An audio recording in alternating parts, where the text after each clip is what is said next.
What's up, guys? All right, got another Masami car. Difference is this one's mine, so it'll be hanging around for a while. Um, I don't remember when I got it. A couple weeks ago. I think it was before Vintage Nats. I could be wrong. I don't really remember. But got it from Jeff from Factory Works.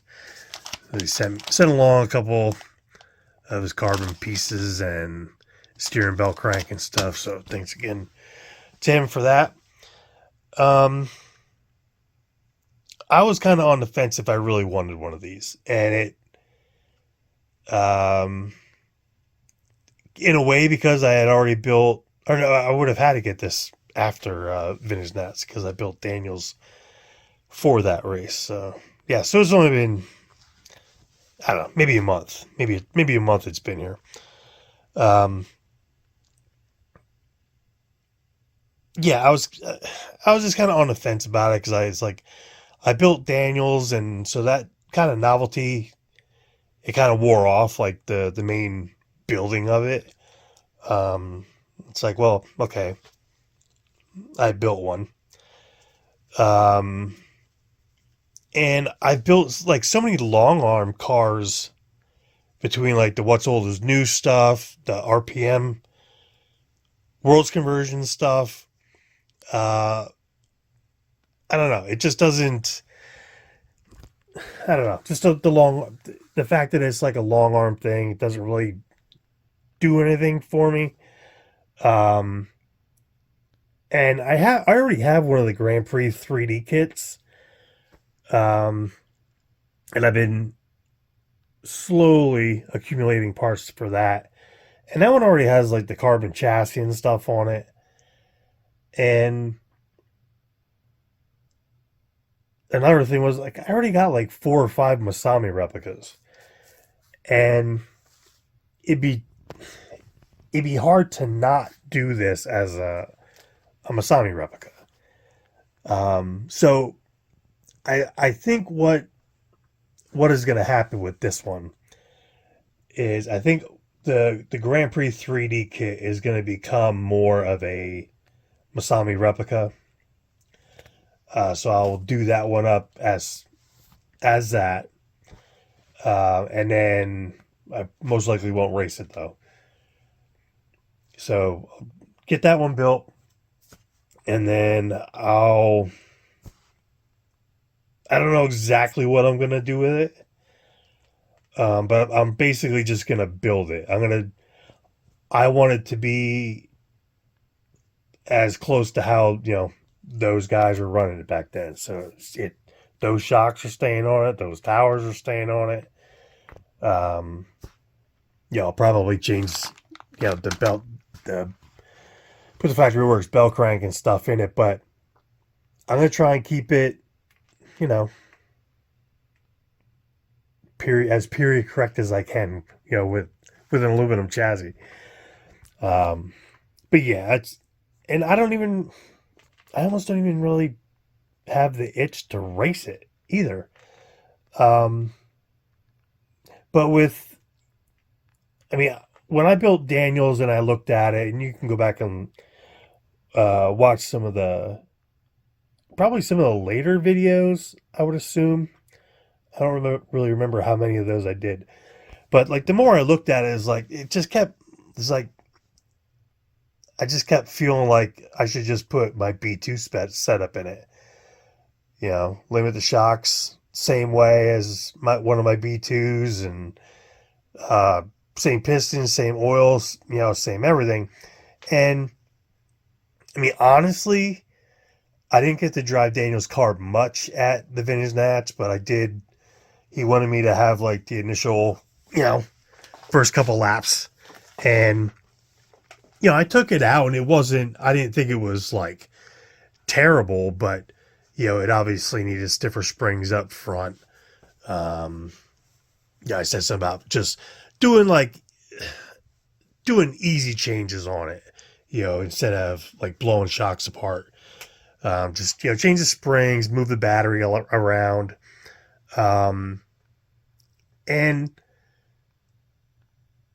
yeah, I didn't drive it after any of those changes, and it seemed like when I would watch other guys taking it around, it seemed like it was getting around pretty good. Maybe not perfect, but it was getting around. So, um, you hear all the guys talking about how bad the car was at Vegas, and they're all these wholesale changes they're having to do to it and stuff. Um, in a way, I'd kind of like to get the car on track because of that.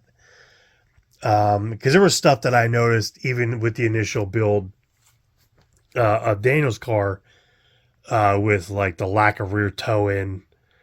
That was kind of a big one, but I was like, hey, I'll just build it. We'll get it on the track and see how it is. Just to get, some kind of a baseline thing. So, there's stuff that, starting on this, I'll address, as I go. There's guys are talking about, they were having to move the ball studs into the inner holes on the rear bulkhead to get a longer turnbuckle. And that's how Masami's original car was if you go and look at the pictures. I would assume they just in the manual say, and the length of a turnbuckle would kind of it would kind of make sense also that they just wanted to use your standard RC10 camber hole under the wing mount, just because you won't have to get into modifying the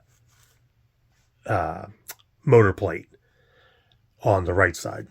So, so that's something I'll basically address right away on mine. Same with the ball stud placement in the steering belt crank. If I want to just keep the stock one on there just for appearance wise for a little while, the ball studs were supposed to be moved in on the steering belt crank to where those small holes are. And I don't remember. I think I saw Jeff post, and I don't even remember because I don't have the manual because this is still sealed. I didn't cut the seals yet, just in case I decide, and send it down the road. But I don't think I'll do that. But I'm pretty sure that Jeff said something earlier today to someone that in one step it's telling you to put the ball studs in the outer, the normal holes. But then, like, in the next picture, it's shown that the ball studs are in the smaller, more inboard holes. So, that's an issue with the manual, obviously. And there's a couple other things that I noticed with the manual, mainly shock limiters and that kind of stuff for the back. But, yeah, so I think I'm just going to build it, put 1.5 hubs and stuff in it. It also comes with 25-degree caster blocks, so I'm probably going to put 30-degree caster blocks in it. Because guys were saying that, I kind of remember from Daniels, it definitely had plenty of steering. So, like entering. So, if we're going to put 30s in it, the 1.5 hubs to get 3-degree total in the back. The longer camber rods in the back. Yeah, so I'm just gonna. I'll build like I'm planning to race it. It won't be a replica of anything. I'll just, build it as if I was on the grid. My own kind of paint on it, and but keep it period correct as much as possible.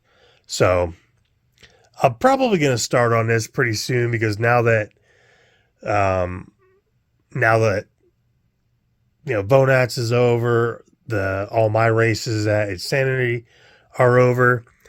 I have until, what is it, second week of January, I guess, for the North Carolina race. That's still up in the air, honestly, if I'm actually going to be able to make it. But if I could get this done, maybe I would attempt to race this down there. If not, be most likely my B2 in two-wheel drive down there. So, but yeah, I don't think there's really too much to talk about until I get this kind of rolling. But yeah, I'm just gonna do some of the things that I noticed initially building Daniel's car. That I kind of said, well, we'll just try it and see how it is. So, and now with the other things that guys have been saying after the race at Vegas, you know, I'll start, I'll take care of some of those things right off the bat um, as I build it. So, yeah, I guess that's it for now. I figured I would just get a video up and get one rolling for my own personal one. So, all right. See you on the next one.